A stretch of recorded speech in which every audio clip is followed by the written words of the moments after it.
Hi everyone, welcome to our presentation chatting about why your brain is stupid. I'm Aidan. And I'm Simon.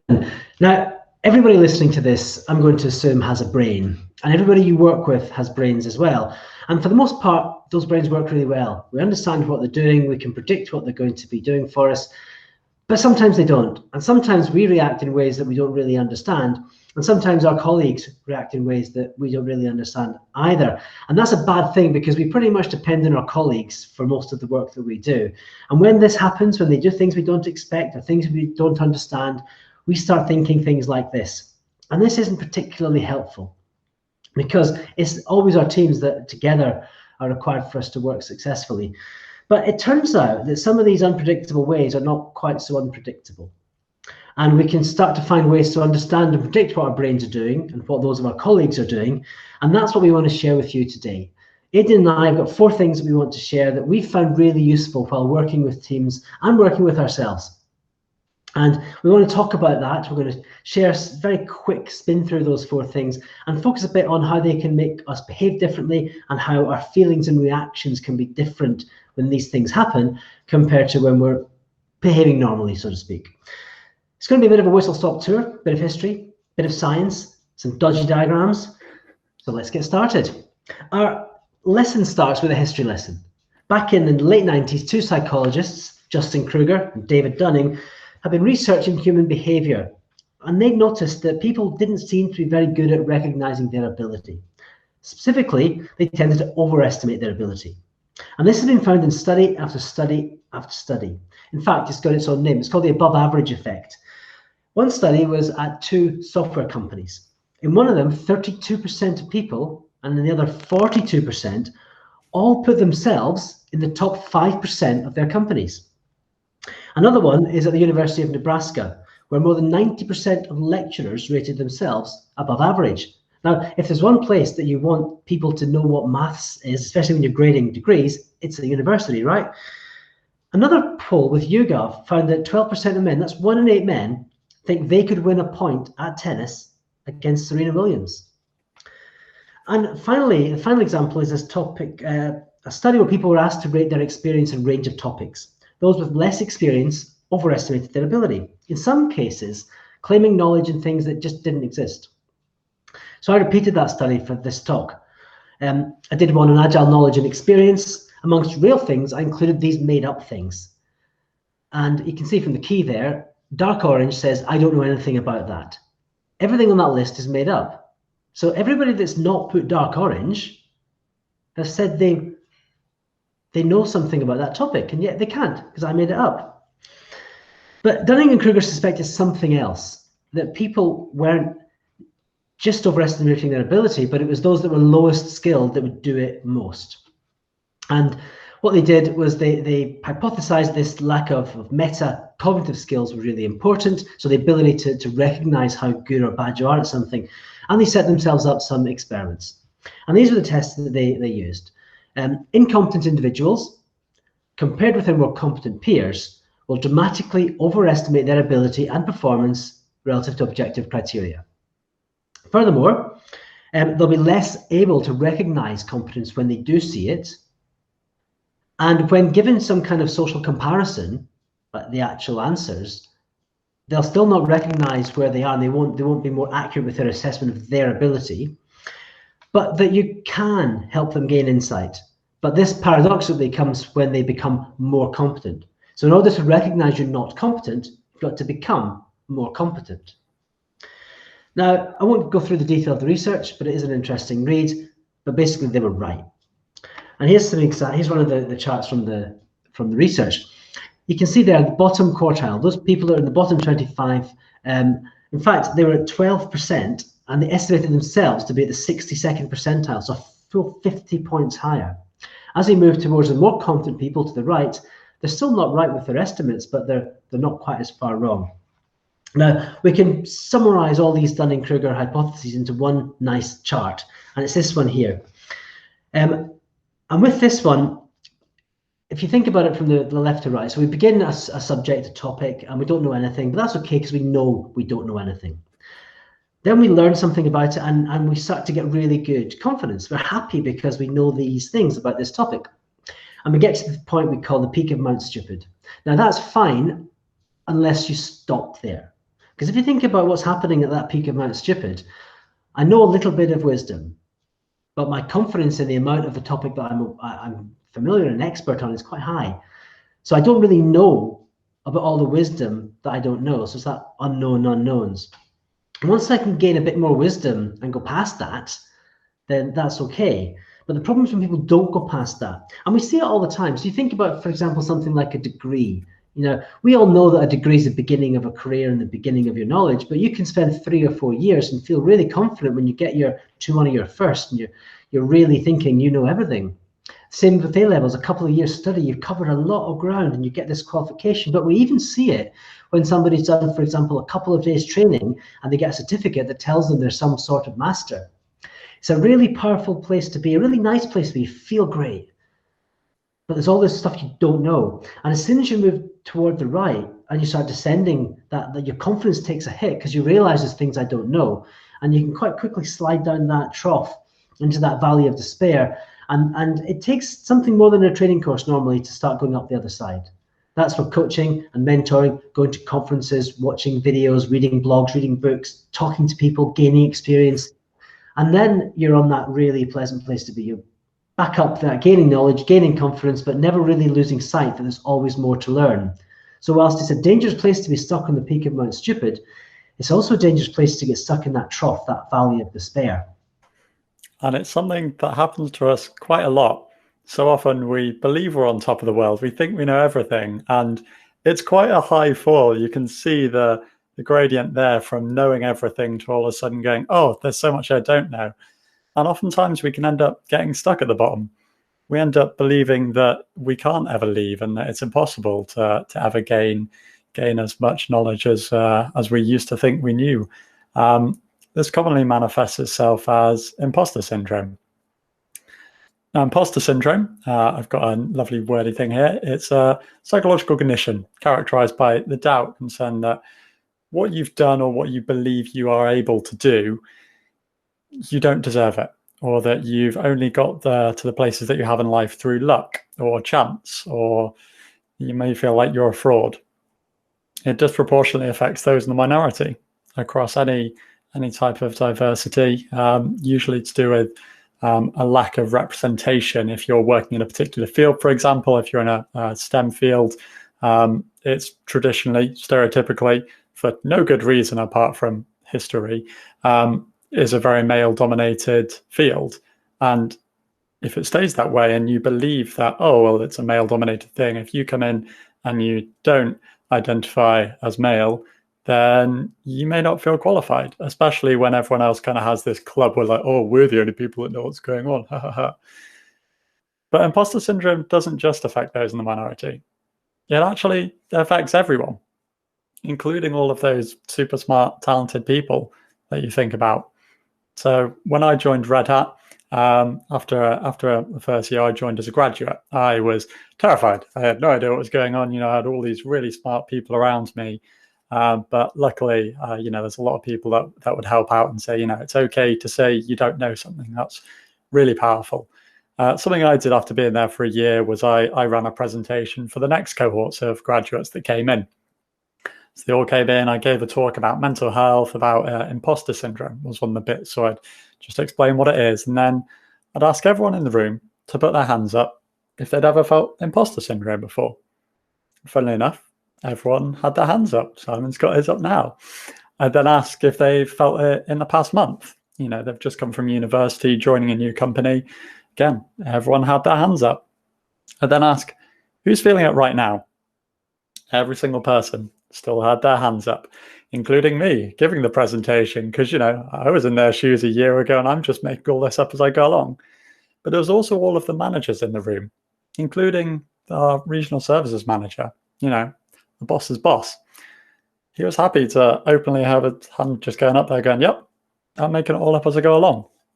So often our brains decide to completely ignore the overwhelming evidence of all of the stuff we're great at and decides to focus on, yeah, but other people know it better than we do, so we don't really deserve this at all. That's just how our brains work. So are we overconfident? or underconfident?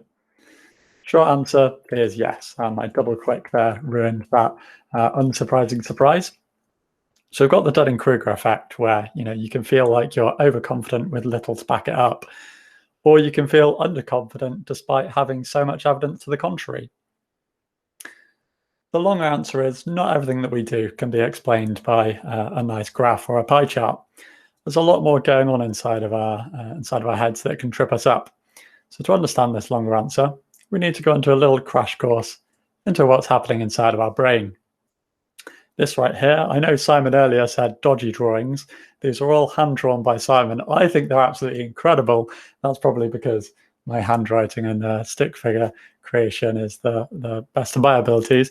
But again, I think this is just another piece of evidence that points to imposter syndrome. You'll see some more excellent drawings of him as he goes, but he keeps calling, oh, my little scribbles, my little this. But so this is an excellent cross-section of your brain. Now, as humanity, we know a lot of things. We know a hell of a lot about space, about Alpha Centauri, about so many different things. We've managed to essentially trick rocks into thinking. That's what silicon chips are, the things which power all of the technology that we use. We can stand in the middle of a field and have a conversation with someone on the other side of the world near instantly. But we still don't really understand how our brains work. There's a great quote which says, if the human brain were so simple that we could understand it, we would be so simple that we couldn't. So I won't go too much into detail, but I'm going to give a quick overview. Starting off with this pink bit at the bottom. This is the kind of foundation, or your reptile brain. This first started appearing in common ancestors of ours a couple 100 million years ago, things like frogs. It's the stuff that keeps us alive. The basic bits, your breathing, blood pressure, heart rate, all of that stuff that's subconscious. Life would suck and require a lot if we had to do this manually. Imagine how much you'd have to struggle trying to think, okay, I've got to breathe in, breathe out. Then also make sure that I'm pumping blood here. Then that's quite a lot. I'm already thinking about what emails I need to answer later on, yet alone remembering to swallow. So this is kind of all accounted for. It's doing its own stuff without us thinking about it. If we move up a bit, we've got the green midbrain, or the limbic system. So a couple hundred, well, I think this is around 90 million years later, this limbic system started to appear for our common ancestors in basic mammals, in rodents. So bits we've got here. The hippocampus, fun fact, it's Greek for seahorse, deals with your working memory, like that short-term memory. Kind of works like RAM, frees itself up over time. When you need to remember a phone number, for example, like if someone says, okay, get it, yep, or postcode, something short, it's great for that. The thalamus, this is a kind of command center which controls your senses. Well, a bunch of sensors come into it, apart from smell, which actually bypasses your limbic system and goes straight to your reptile brain, which is how smelling salts work and wake you up even if you're knocked out. The hypothalamus controls the reactions to those stimuli. So, for example, the thalamus would receive the message from the nerves that something is hot. The hypothalamus is the thing which makes you move your hand away because you realize you've touched the pan because someone said, don't touch that pan, it's hot, Aidan. And you've touched it. Your brain's saying, that's hot. Hypothalamus automatically pulls it away from you. This also controls other reactions which are less conscious, like your body temperature, how hungry or sleepy you are. And the final bit of the limbic system I'm going to talk about is the amygdala. This controls anxiety, sadness, and that fear or stress response. This is the part of the brain that lights up whenever it spots a saber-toothed tiger. It releases cortisol as part of the stress response. We'll come back to this later. You'll notice there's a kind of a big squishy bit on the outside that I haven't talked about. The biggest bit of all. And this is the cerebral cortex. Why is it wrinkly? It kind of looks like a big pink raisin. And the reason it's wrinkly is because it allows you to fit more surface area into the same space, in the same volume. You may have noticed it is quite a bit bigger than the rest, especially when you take into account that this is just a cross section and the cerebral cortex goes all around it. This is the stuff which allows us to do higher order thinking, allows us to process our senses from an actual logical standpoint rather than just reaction. reactionary. It allows us to process language, movement, meta-thinking, visualizing the past and the future. This is where the adult human is in your head, the one that's saying, yo, it's okay. You don't need to get stressed. You don't need to narrow your eyes and increase your heart rate. It's just a presentation. You're talking to a screen and a webcam. We know a bit about what it's made of. We can chat about everything that's inside of it. But evolution's kind of left us with a brain that's built up over trial and error over millions of years. It's kind of like those big IT projects that you have that, it started off as a small thing, oh, I'll just, spend the afternoon doing this and, oh, that'll help. And one team uses it.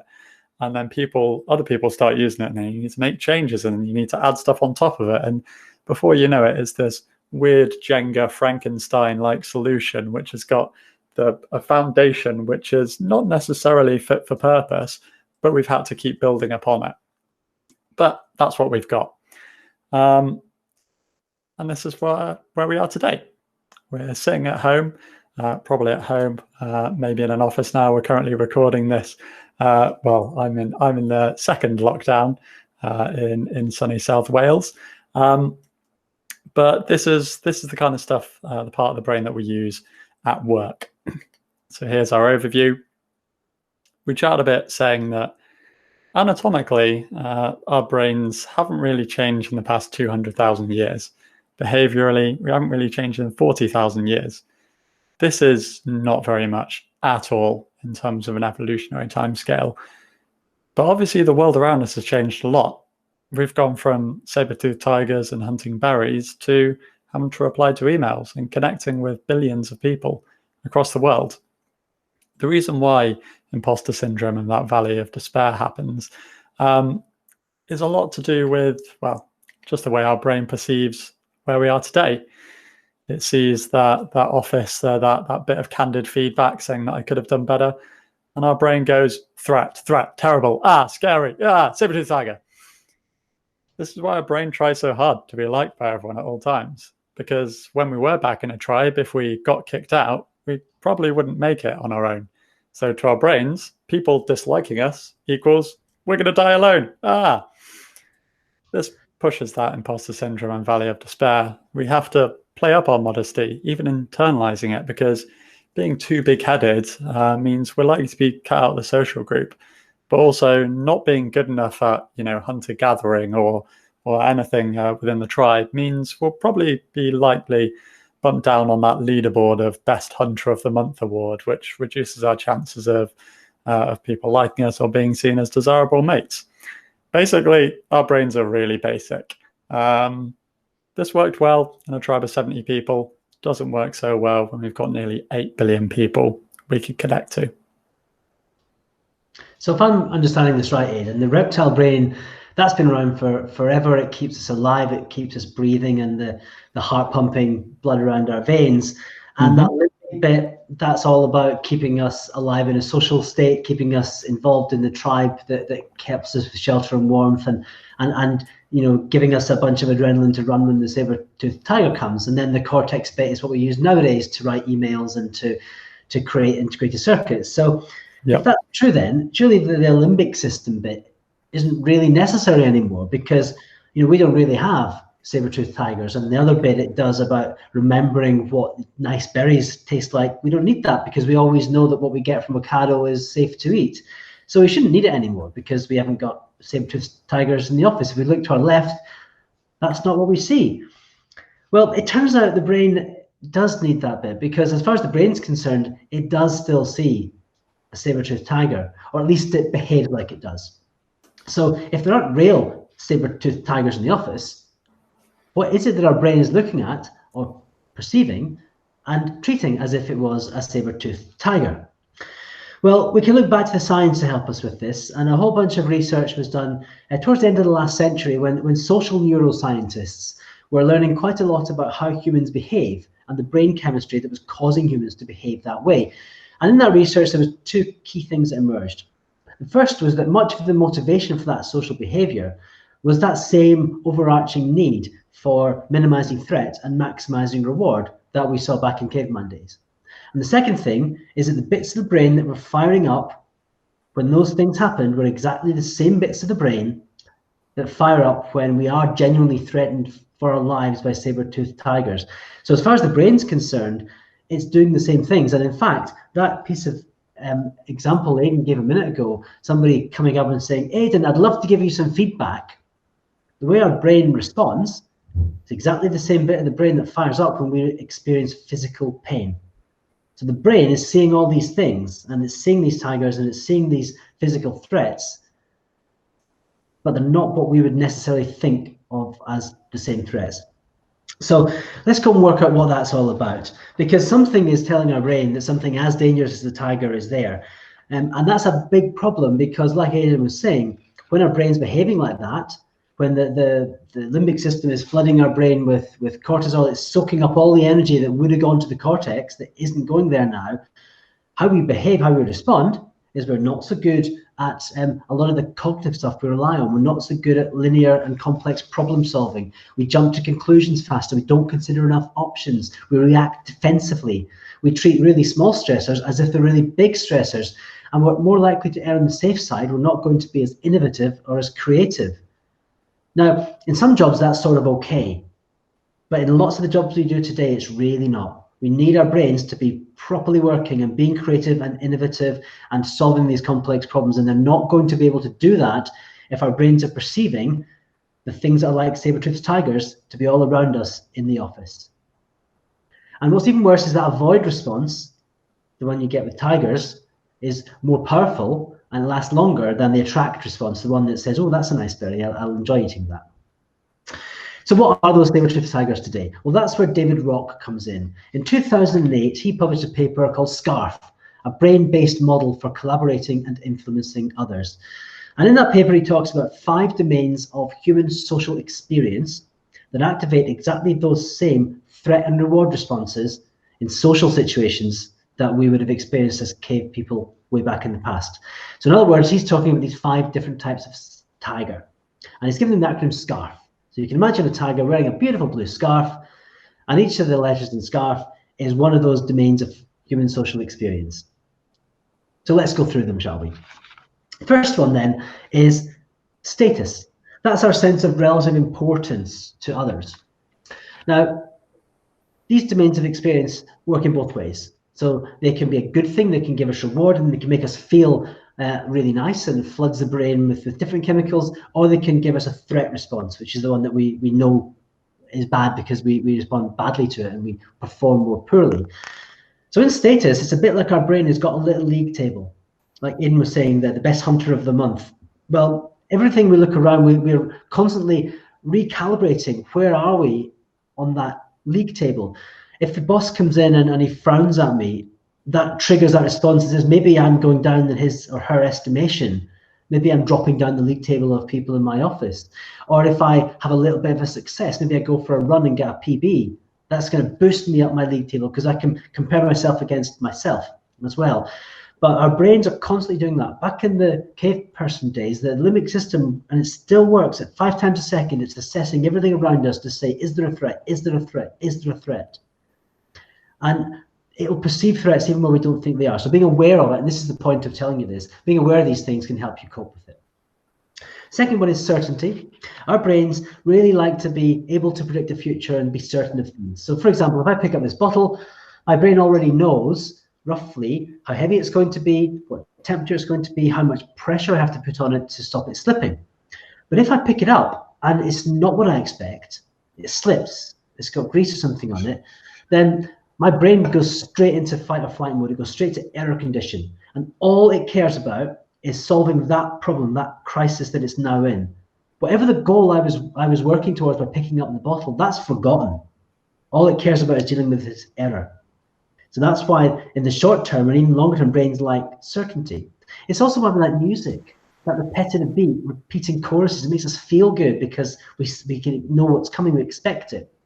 Now, that's a big problem when it comes to projects, because we know projects have rarely come out the way we want them to. There's always problems, always change. That's where Agile comes along, and Agile talks about, short iterations, deferring decisions until the last possible moment. That's going to put our brain in that fear state. I don't know what the answer is going to be. I've got to wait. I'm losing that certainty. So there's things that we might do in our work life that can enhance that fear aspect of our brain unless we do something about it. So shorter cycles, having goals for our iterations, not having sprints that have got no purpose, things like that can provide that increase in certainty. The A is autonomy. If you've read Dan Pink's excellent book, Drive, it talks all about autonomy as being things that we want. So it's a sense of control over events. It doesn't need to be absolute control. If any of you have got kids, you'll have experienced the difference you get by asking, would you like broccoli or peas, rather than saying, what vegetables do you want with your dinner, or what do you want to eat? Because providing some choice is a really nice way to build up autonomy. We've got some agency, some chance to make a decision. But like a lot of these things, it's all relative. So if you take autonomy away, it's worse than not having it in the first place. The R is relatedness. That's our sense of safety, our kind of view of, are these people around me friends or foes? So our brain's constantly checking, is this somebody I can trust or not? And am I doing things that make me more likely to be trusted by my colleagues or less likely? So when we're doing things like psychological safety in teams, being aware of people's mental health and things like that are all good at building up relatedness. And the final one, F, is fairness. As humans, we really care about the relative fairness. And the perception of fair exchanges is a really important thing. And that means it could be financial, it could be bonuses, but it also could be values. Is that team over there being held to the same values as this team over here? Have they got different rules, or do they apply them in different ways? And remember, it's the perception of fairness. So it might be okay that team has different rules, but once I know why they have different rules, I won't perceive that as unfair anymore. So there's a whole set of stuff you can do to dial up those status, certainty, autonomy, relatedness, and fairness elements, which gives our brain the right chemicals to make sensible decisions and do great work. There's a lot of things that we can do that impede those. And if you're finding yourself stressed, or you're looking at your team and thinking, I don't know why they're behaving that way, or why aren't we working better together, having a look through these 5 domains of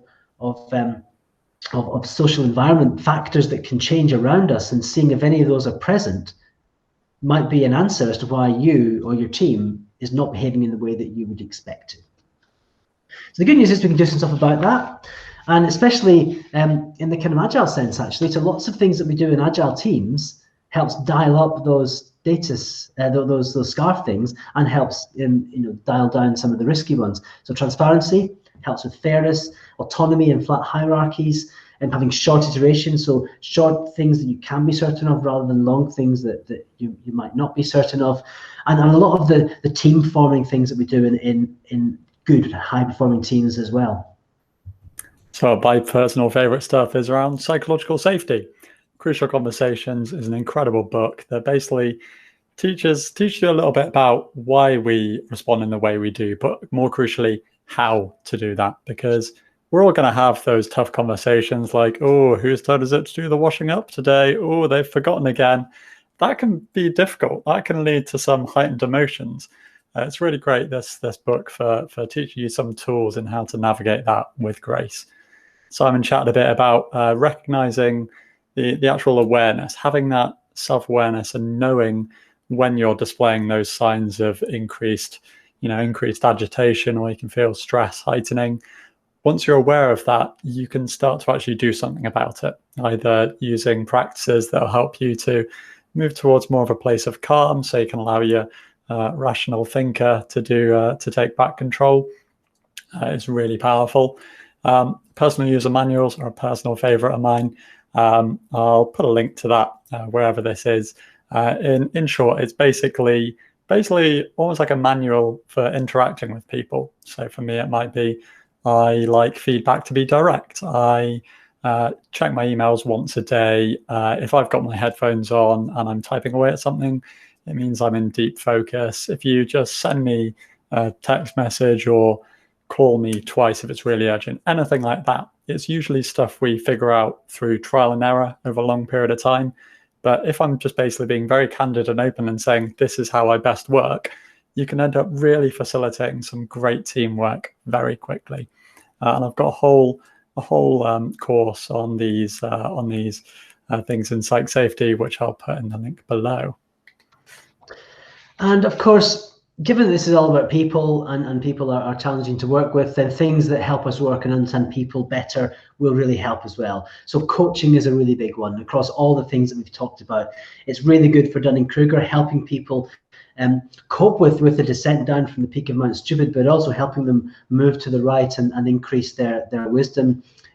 It's also great for elevating those scarf domains, and it's really good about helping empower people and help them, have their own self-actualization and their own dialing up their intrinsic motivation factors. So over the past, I guess, half an hour or so, we've talked about a range of different things, and we talked about the Dunning-Kruger effect, where we've got a tendency to overestimate our ability and underestimate our weaknesses, and why we want to avoid being stuck on the top of Mount Stupid or in the Valley of Despair, where we also experience imposter syndrome, that feeling that despite evidence to the contrary, that you aren't qualified for the role you're in, and you're just waiting to be called out as a fraud by somebody. We've explored how the brain works and that our behaviors can be controlled by parts of the brain that are still responding to very primitive stimuli, and that when they're triggered, they make it much harder for the more advanced parts of our brain to do the stuff that we need them to do, like conduct rational thought, complex analysis, and make good decisions. And that even though Smile-a-rons don't exist anymore, our brain still expects to find them so frequently, it checks 5 times a second to see if they're there, and it behaves and reacts in exactly the same way as if it found one when it finds those other domains of human experience that affect our perceptions of status, of certainty, of autonomy, of relatedness, and of fairness.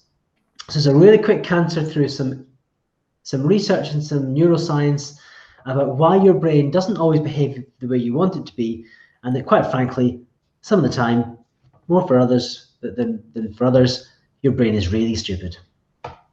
Thank you so much, everyone. If you want to learn more on top of our super quick whistle stop tour, we've got some links here. If you want to find a link to the slide deck, it's publicly accessible. If you just follow tinyurl.com/StupidBrain2020, you'll find some links about Dunning-Kruger, Impostor Syndrome, Taming the Mammoth, and more. Thank you so much, everyone. Good luck with your stupid brains. Hopefully we've helped to help you understand them a bit more. Have a fantastic day. Take care, everyone. Bye.